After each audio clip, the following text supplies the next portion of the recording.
All right, ladies and gentlemen, you are here for the fastest spoils of Conquest farm in Destiny 2. With the new King's Fall raid, Bungie has sneaked in the ability to farm spoils of Conquest again.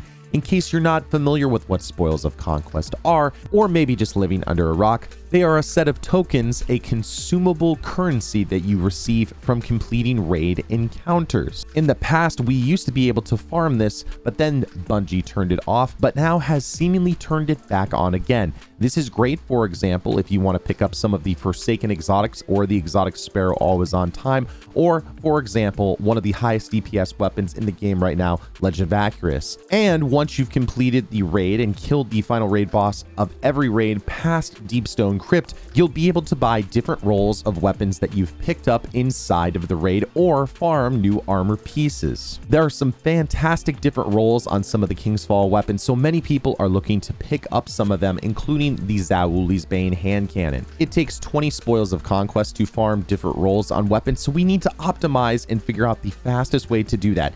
Enter this strategy. What you're going to do first is grab a Sisters checkpoint. That is the 4th encounter in the King's Fall raid. Once you have the checkpoint, you'll see the launch window here. There'll be a little node on top of it. Then flip the checkpoint with a friend. In other words, have a friend join on you, load them in, and then flip to a different character, so you hold the checkpoint. By flipping this checkpoint, you can run the Sisters encounter over and over. They are easy to kill with the right team composition. Start out with one person on Divinity to debuff the wizards. If you don't have a Divinity, you can always use a Deadfall Night Stalker tether. Only do that as a last resort, as Divinity is going to be a little bit more consistent to use. After that, get someone on your team to run a GJALLARHORN, mainly for the Wolfpack rounds, and then everyone else get a rocket launcher of a legendary quality to absolutely nuke the wizards. Go for the highest and fastest reload speed that you can get. All right, with that, what we're also going to do is make sure that when we grab the rally flag, we change to an armor piece that has double rocket reserves.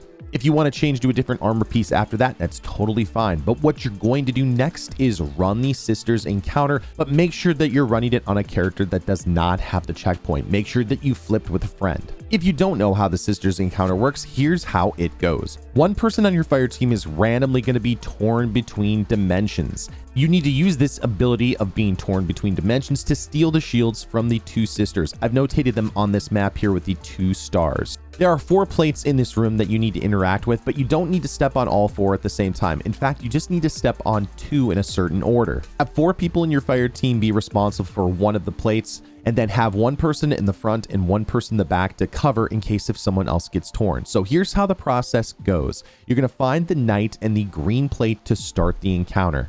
Then have that person who's responsible for that plate hop on immediately. At this point, someone on your fire team is going to be torn. Have that person run to the green plate so that they can hop on with the other person. Whoever hops on that green plate is going to be able to tell us what other plate we need to hop onto. In this case, that's me. I'm going to hop onto this plate, and by doing that, this is going to form invisible plates that only the person that is torn between dimensions can actually hop on. You can see it here on screen. There are these plates that he's hopping up to, and once he gets to the 4th and final plate, everyone can hop back down. This is what the process looks like if you're the person that's torn between dimensions. Here's the knight, here's the green plate. I've headed over to it. Have your teammates kill the knight so that you can continue to go on the path, and then run the path that you see. Now, it's critical that when you are running, if you're torn between dimensions, the other people need to stay on the plates at all times. They can't even jump or even wiggle off the plates at all, or else they will disappear, and then you'll lose critical time in doing the damage. The other members of your team should be near their plates and clearing ads, as the ads are actually very aggressive at this part, so take them out as quickly as possible so that you don't wipe your team. You're going to repeat the process of jumping on 2 sets of plates a total of 3 times. After the 3rd time, the person who is torn can then interact and grab a relic. That will allow them to steal the shields from one of the 2 wizards. Now, that person should go to the wizard that is not singing. The wizard that is singing is firing at your fire team constantly with arc bolts and also moving around quite a bit. Have the person who has the relic grab the shield and then come over to the opposite plate underneath the other wizard and then bake the wizard. This is very simple. Have someone tap Divinity here, shoot Gjallarhorn and rockets constantly, and bake that wizard until she is dead. You can see with this loadout that these wizards are an absolute pushover. They're dead within seconds, and then you can focus on the enemies down below. Knock out these enemies so they don't kill your team, and then you're going to repeat the cycle one last time to kill the last sister. This is the cycle of standing on 2 plates and then grabbing the brands. On the third person who's grabbed the brand, you can then steal the shield from the final wizard and nuke her using the exact same build as before.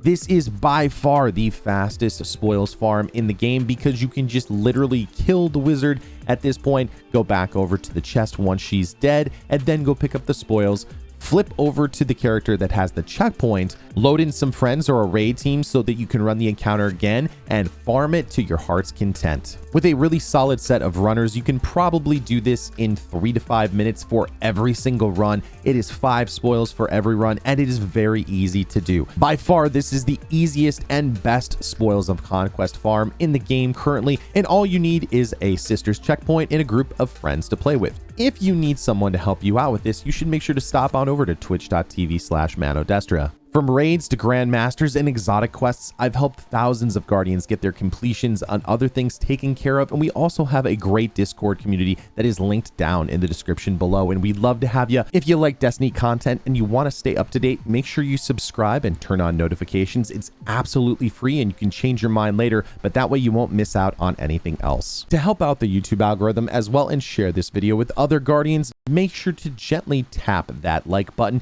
and leave a comment down below. That helps the channel out so much, and I greatly appreciate you. Have a great day, everyone, and good hunting, Guardians. I'll see you next time in the universe of Destiny.